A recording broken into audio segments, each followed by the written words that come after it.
Today I'm going to show you how to make the most delicious rolled sugar cookies that don't contain any eggs or dairy.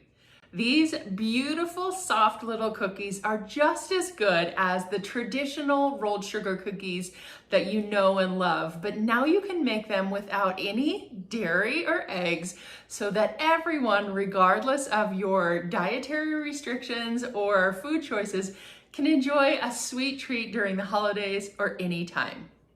My name's Allison. I'm the baker and recipe developer here at the Better Baker Club, and I love sharing recipes to help you become a better baker.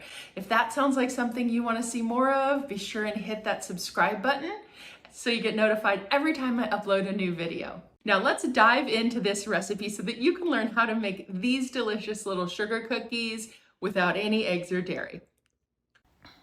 Let's get started with this recipe by combining some water and ground flax meal to make a flax egg. This is going to help hold the ingredients together, sort of the way an egg helps to bind things in a traditional cookie recipe. So I'm creaming together two different kinds of fat. I've got a vegan margarine in there and an all-purpose shortening, and then I'm using some granulated sugar here and just whipping it up with my handheld mixer. You can use a stand mixer if you prefer, with a paddle attachment, whatever's easier for you in your kitchen. Now, when you choose the fat for this recipe, make sure you use a vegan margarine that has a flavor that you like, because it really does impact the taste of these cookies. So here's what it looks like when I've creamed together the shortening, the vegan margarine, and the granulated sugar. Now that flax egg has had a little bit of time to set up. You can see it's gotten a little bit thicker here. And I'm going to add that to the sugar mixture along with some pure vanilla extract. Vanilla extract and granulated sugar are another one of those areas where you can have some animal products in them that are not clearly labeled. If you're a vegan, you know this, but if you're just baking these for a vegan friend or somebody who is requesting non-dairy, make sure that you use pure vanilla extract and granulated sugar that doesn't use animal bones in the bleaching process. Now I'm creaming all those ingredients together, and one of the things that I love about this recipe is just how easy it is to make. So the cookie dough comes together so quickly. You don't need to chill it in the refrigerator before rolling it out. You're going to see that I'm just going to mix this up and go straight into shaping.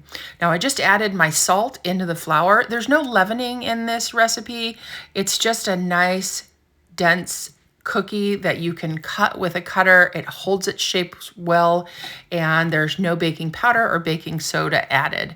So here I am just adding in those ingredients, and I don't want to mix it until it becomes like a thick paste. I'm kind of just cutting the flour in, and I'm going to do this little test here in a second where I can see if it's moist enough. You can add a tablespoon of sugar or a tablespoon of water if yours is looking too dry. But I like to just grab a handful of it, squeeze it together, and if it sticks together like that, then it's ready to roll out. Now here's a trick that I use to help from getting dough stuck to the rolling pin. I like to put the cookie dough between two sheets of parchment paper, and I'll just dust it a little bit with powdered sugar. And I like to use these rolling strips as well because they help to make sure that my cookies are this even thickness throughout. These are about 1/4 of an inch thick, and you put it on each side, and then that guides your rolling pin so that you don't have thin or thick spots in your cookies, and they bake really evenly. So this cookie bakes really well. It holds its edges nicely, and it's perfect for doing Christmas cookies like I'm doing here. But any kind of cookie shape is great with this recipe.